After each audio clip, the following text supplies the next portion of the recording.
কি সুন্দর সবুজের সমারোহ দেখেন। আমাদের শেরপুরে গ্রাম অঞ্চলে ধান চাষটা একটু বেশি হয়, মানে আমাদের এলাকায়।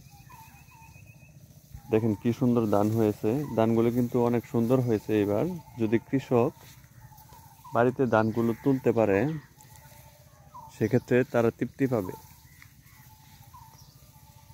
আসলে এর আগের সিজনে বন্যায় ধানগুলো নষ্ট হয়ে গেছে, সেই ক্ষেত্রে কিন্তু অনেকটাই কষ্ট পেয়েছে কৃষক এবং চলাও খুব কঠিন হয়ে গেছে। কারণ গ্রামের মানুষ তো এতটা টাকা পয়সাওয়ালা না।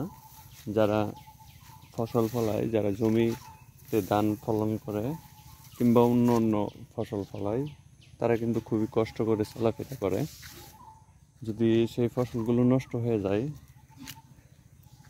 তারা আরও বেশি কষ্ট পায় কিংবা বেশি কষ্টে চলাফেরা করে। সেই তুলনায় আগের ফসল নষ্ট হওয়ার তুলনায় এই ফসলে যে পরিমাণে ধান হয়েছে মাঠে খুবই সুন্দর, সেই ধানটা যদি কেটে বাড়িতে আনতে পারে ভালোভাবে, তারা মোটামুটি লাভবান হবে। আর এই ফসলটা করতে সব কিছুই টাকা পয়সা এবং কি পরিশ্রমের উপর নির্ভর করে। কারণ পানি সেচ দিতেও টাকা লাগে এবং হাল চাষ করতেও টাকা লাগে এবং কি সার প্রয়োগ করতেও অনেক টাকা ব্যয় হয়। সেই ক্ষেত্রে যদি ধানগুলো বাড়িতে না আনতে পারে তাহলে কিন্তু একেবারেই নিঃস্ব হয়ে যাবে গ্রামের কৃষকগুলো। দেখেন ধানগুলো কিন্তু অনেক সুন্দরই হয়েছে।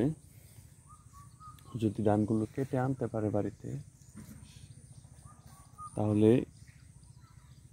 খুবই খুশি হবে প্রত্যেকটা কৃষক। সবাই দোয়া করবেন গ্রামের কৃষকদের জন্য, এভাবে কষ্ট করে ফসল ফলায়, পরিশ্রম করে। গ্রামের কৃষকের জন্য কিন্তু বাংলাদেশের প্রতিটা মানুষ নিজের দেশের ধান চাউল ধান থেকে চাউল বের করে খেতে পারে। কৃষকদের পরিশ্রম আসলে বলে শেষ করা যাবে না। যারা গ্রামে থাকে তারা জানে, দেখে। আমরাও গ্রামের মানুষ, আমরাও কৃষকের ছেলে, আমিও।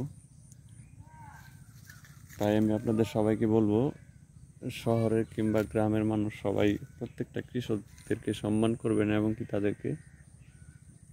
তাদের জন্য অনেক দোয়া করবেন, যেন আমাদের বাংলাদেশে আরও ভালোভাবে ফসল উৎপাদন করে আমাদের বাংলাদেশের মুখ উজ্জ্বল করতে পারে। প্রত্যেকটা কৃষক হলো আমাদের বাঙালির গর্ব। তাই সবার কাছে দোয়া চাই গ্রামের মানুষ এবং প্রত্যেকটা কৃষকের জন্য।